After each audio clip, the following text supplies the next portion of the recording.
एक ऐसे परमवीर योद्धा जिनका नाम सुनते ही हिंदुओं का सीना गर्व से चौड़ा हो जाता है और एक साहस की ऊर्जा सीने में उत्पन्न होती है। जी हाँ, मैं वही शिवाजी भोसले उर्फ छत्रपति शिवाजी महाराज के बारे में आपको बताने वाले हूँ, जो भारतीय शासक और मराठा साम्राज्य के संस्थापक थे। शिवाजी ने आदिलशाही सल्तनत की अधीनता स्वीकार न करते हुए उनसे कई लड़ाइयाँ लड़ी थी। शिवाजी को हिंदुओं का नायक भी माना जाता है। शिवाजी महाराज एक बहादुर, बुद्धिमान और निडर शासक थे।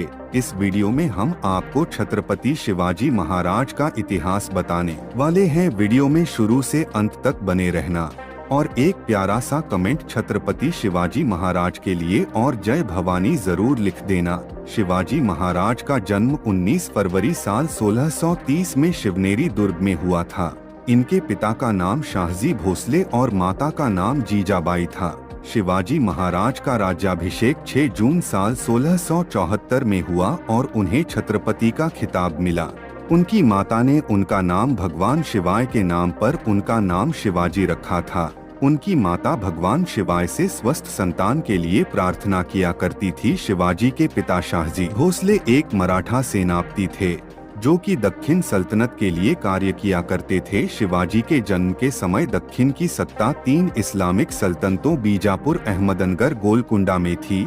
शिवाजी अपनी मां जीजाबाई के प्रति बेहद समर्पित थे। उनकी माता बहुत ही धार्मिक थी। उनकी माता शिवाजी को बचपन से ही युद्ध की कहानियां तथा उस युग की घटनाओं के बारे में बताती रहती थी। खासकर उनकी मां उन्हें रामायण और महाभारत की प्रमुख कहानियां सुनाती थी, जिन्हें सुनकर शिवाजी के ऊपर बहुत ही गहरा असर पड़ा था। इन 2 ग्रंथों की वजह से वो जीवन पर्यंत हिंदू महत्वों का बचाव करते रहे। इसी दौरान शाहजी ने दूसरा विवाह किया और अपनी दूसरी पत्नी तुकाबाई के साथ कर्नाटक में आदिल शाह की तरफ से सैन्य अभियानों के लिए चले गए। उन्होंने शिवाजी और जीजाबाई को दादोजी कोंडदेव के पास छोड़ दिया। दादोजी ने शिवाजी को बुनियादी लड़ाई तकनीकों के बारे में जैसे कि घुड़सवारी, तलवारबाजी और निशानेबाजी सिखाई। शिवाजी महाराज का विवाह 14 मई 1640 में सईबाई निम्बालकर के साथ लाल महल पूना अर्थात पुणे में हुआ था। तान्हाजी मालुसरे शिवाजी के सबसे प्रिय मित्र और सेना नायक थे। कहा जाता है कि जब शिवाजी की ओर से इस किले को फतेह करने का आदेश मिला तब तान्हाजी अपने बेटे की शादी में व्यस्त थे। शिवाजी को जब यह बात पता चली तो उन्होंने तान्हाजी की जगह किसी और को कोंढाणा फतेह करने के लिए किसी और भेजने का सोचा। हालांकि कोंढाणा पर आक्रमण का आदेश पाते ही तान्हाजी ने कहा कि अब पहले किला लेंगे तब शादी की बात होगी।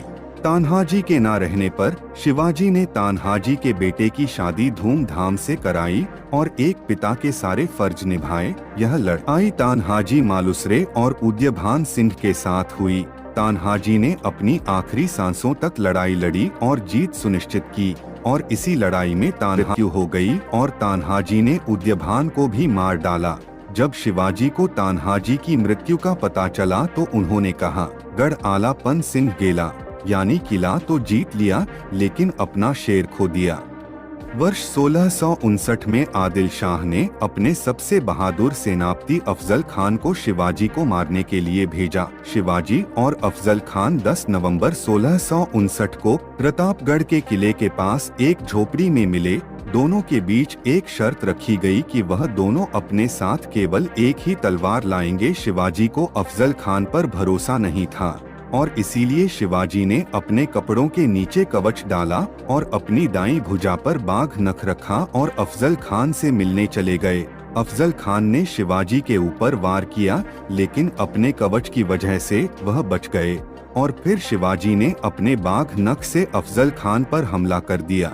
हमला इतना घातक था कि अफजल खान बुरी तरह से घायल हो गया और उसकी मृत्यु हो गई। इसके बाद शिवाजी के सैनिकों ने बीजापुर पर आक्रमण कर दिया। शिवाजी ने 1659 में ही प्रतापगढ़ के युद्ध में बीजापुर की सेना को हरा दिया। शिवाजी की सेना ने लगातार आक्रमण करना शुरू कर दिया। शिवाजी की सेना ने बीजापुर के 3000 सैनिक मार दिए और अफजल खान के 2 पुत्रों को गिरफ्तार कर लिया। शिवाजी ने बड़ी संख्या में हथियारों, घोड़ों और दूसरे सैन्य सामानों को अपने अधीन कर लिया। इससे शिवाजी की सेना और ज्यादा मजबूत हो गई। और मुगल बादशाह औरंगजेब ने इसे मुगल साम्राज्य का सबसे बड़ा खतरा समझ लिया। मुगलों के शासक औरंगजेब का ध्यान उत्तर भारत के बाद दक्षिण भारत की तरफ गया। उसे शिवाजी के बारे में पहले से ही मालूम था। औरंगजेब ने दक्षिण भारत में अपने मामा शाइस्ता खान को सूबेदार बना दिया था। शाइस्ता खान अपने 1,50,000 सैनिकों को लेकर पुणे पहुंच गया और उसने वहां लूटपाट शुरू कर दी। शिवाजी ने अपने 350 मावलों के साथ उन पर हमला कर दिया था। तब शाइस्ता खान अपनी जान बचाकर भाग खड़ा हुआ और शाइस्ता खान को इस हमले में अपनी 3 उंगलियां गंवानी पड़ी। इस हमले में शिवाजी महाराज ने शाइस्ता खान के पुत्र और उसके 40 सैनिकों का वध कर दिया। शाइस्ता खान ने पुणे से बाहर मुगल सेना के पास जाकर शरण ली और औरंगजेब ने शर्मिंदगी के मारे शाइस्ता खान को दक्षिण भारत से हटाकर बंगाल का सूबेदार बना दिया।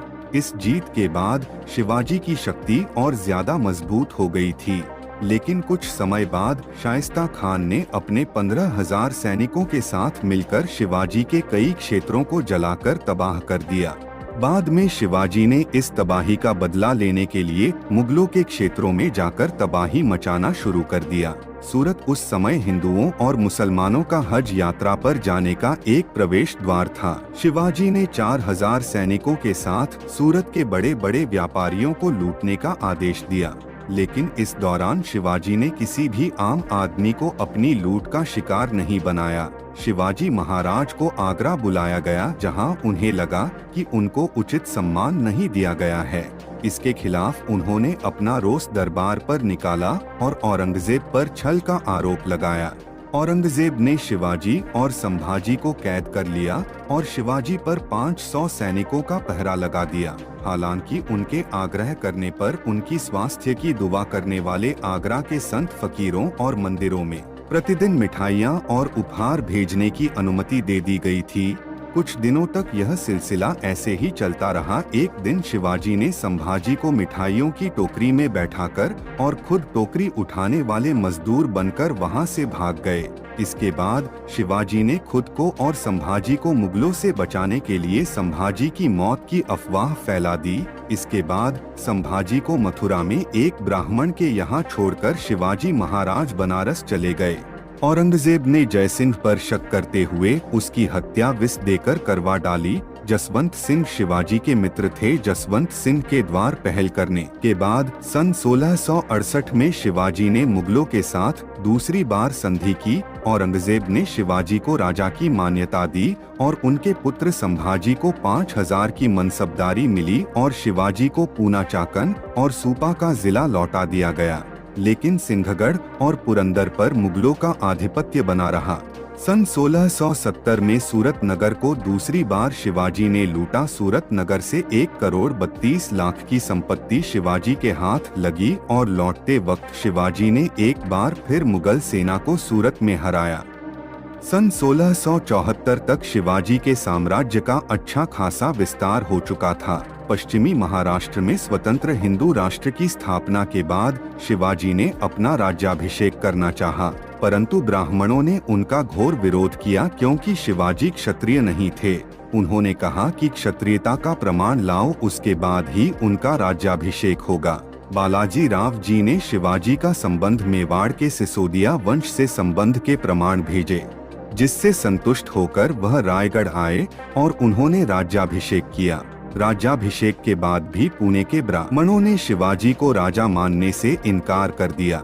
इसके बाद शिवाजी ने अष्टप्रधान मंडल की स्थापना की। विभिन्न राज्यों के दूतों, प्रतिनिधियों के अलावा विदेशी व्यापारियों को भी इस समारोह में आमंत्रित किया गया। इस समारोह में लगभग रायगढ़ के 5,000 लोग इकट्ठा हुए थे। शिवाजी को छत्रपति का खिताब दिया गया। उनके राज्याभिषेक के 12 दिन बाद ही उनकी माता का देहांत हो गया। इस कारण फिर से 4 अक्टूबर 1674 को दूसरी बार उनका राज्याभिषेक हुआ। इस प्रकार शिवाजी महाराज का राज्याभिषेक 2 बार किया गया। इस समारोह में हिंदू स्वराज की स्थापना का उद्घोष किया गया था। शिवाजी के परिवार में संस्कृत का ज्ञान अच्छा था और संस्कृत भाषा को बढ़ावा दिया गया था। शिवाजी ने इसी परंपरा को आगे बढ़ाते हुए अपने किलों के नाम संस्कृत में रखे, जैसे कि सिंधुदुर्ग, प्रचंडगढ़ तथा सुवर्णदुर्ग। उनके राजपुरोहित केशव पंडित स्वयं एक संस्कृत कवि तथा शास्त्री थे। उन्होंने दरबार के कई पुराने कायदों को पुनर्जीवित किया एवं शासकीय कार्यों में मराठी तथा संस्कृत भाषा के प्रयोग को बढ़ावा दिया।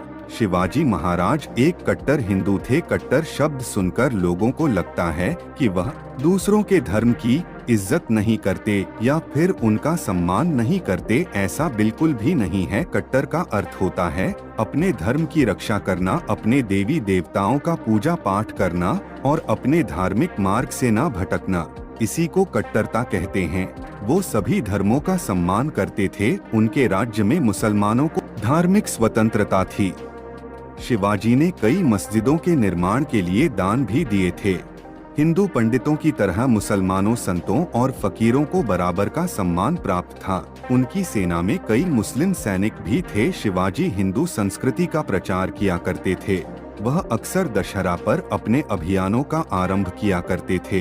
शिवाजी ने काफी कुशलता से अपनी सेना को खड़ा किया था। उनके पास एक विशाल नौसेना अर्थात नेवी भी थी, जिसके प्रमुख मयंक भंडारी थे। शिवाजी ने अनुशासित सेना तथा सुस्थापित प्रशासनिक संगठनों की मदद से एक निपुण तथा प्रगतिशील सभ्य शासन स्थापित किया। उन्होंने सैन्य रणनीति में नवीन तरीके अपनाए, जिसमें दुश्मनों पर अचानक आक्रमण करने जैसे तरीके शामिल थे। छत्रपति शिवाजी महाराज को एक सम्राट के रूप में जाना जाता है। उनको बचपन में कुछ खास शिक्षा नहीं मिली थी, लेकिन वह फिर भी भारतीय इतिहास और राजनीति से अच्छी तरह से परिचित थे। शिवाजी ने प्रशासकीय कार्यों में मदद के लिए 8 मंत्रियों का एक मंडल तैयार किया था, जिसे अष्टप्रधान कहा जाता है। इसमें मंत्रियों प्रधान को पेशवा कहते हैं। राजा के बाद सबसे ज्यादा महत्व पेशवा का होता था। अमात्य वित्त मंत्री और राजस्व के कार्यों को देखता था और मंत्री राजा के दैनिक कार्यों का लेखा जोखा रखता था। सचिव दफ्तरी काम किया करता था। सुमंत विदेश मंत्री होता था, जो सारे बाहर के काम किया करता था। सेनापति सेना का प्रधान होता था। पंडित राव दान और धार्मिक कार्य किया करता था। न्यायाधीश कानूनी मामलों की देखरेख करता था। मराठा साम्राज्य उस समय 3-4 भागों में बंटा हुआ था। प्रत्येक प्रांत में एक सूबेदार था, जिसे प्रांतपति कहा जाता था। हर एक सूबेदार के पास एक अष्टप्रधान समिति होती थी।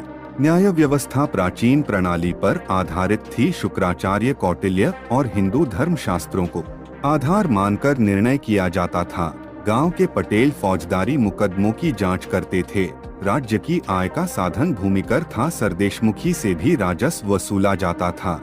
पड़ोसी राज्यों की सुरक्षा की गारंटी के लिए वसूले जाने वाला सरदेशमुखी कर था। शिवाजी अपने आप को मराठों का सरदेशमुख कहा करते थे और इसी हैसियत से सरदेशमुखी कर वसूला जाता था। शिवाजी महाराज ने अपने पिता से स्वराज की शिक्षा हासिल की। जब बीजापुर के सुल्तान ने उनके पिता को गिरफ्तार कर लिया था, तो शिवाजी ने एक आदर्श पुत्र की तरह अपने पिता को बीजापुर के सुल्तान से संधि करके छुड़वा लिया था। अपने पिता की मृत्यु के बाद ही शिवाजी ने अपना राज तिलक करवाया। प्रजा के सारे लोग शिवाजी का बहुत सम्मान करते थे और यही कारण है कि शिवाजी के शासनकाल के दौरान कोई आंतरिक विद्रोह जैसी घटना नहीं हुई थी। वह एक महान सेना नायक के साथ साथ एक अच्छे कूटनीतिज्ञ भी थे। वह अपने शत्रु को आसानी से मात देते थे। इस दौरान शिवाजी महाराज के नाम का सिक्का भी चलाया गया।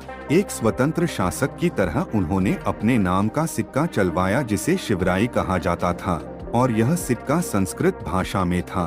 3 अप्रैल 1680 में लगातार 3 सप्ताह तक बीमार रहने के बाद छत्रपति शिवाजी महाराज की मृत्यु हो गई और सदा के लिए इतिहासों में अमर हो गए। उस समय उनकी आयु 50 वर्ष थी। शिवाजी महाराज एक वीर पुरुष थे, जिन्होंने अपना पूरा जीवन मराठा हिंदू साम्राज्य के लिए समर्पित कर दिया। मराठा इतिहास में सबसे पहला नाम शिवाजी महाराज का ही आता है। आज महाराष्ट्र में ही नहीं बल्कि पूरे देश में वीर शिवाजी महाराज की जयंती हर साल 19 मार्च को बड़े ही धूमधाम के साथ मनाई जाती है। क्या आप भी शिवाजी महाराज की जयंती मनाते हैं? हमें कमेंट में जरूर बताएं। और अगर आपको यह जानकारी अच्छी लगी तो वीडियो को लाइक और चैनल को सब्सक्राइब जरूर कर देना।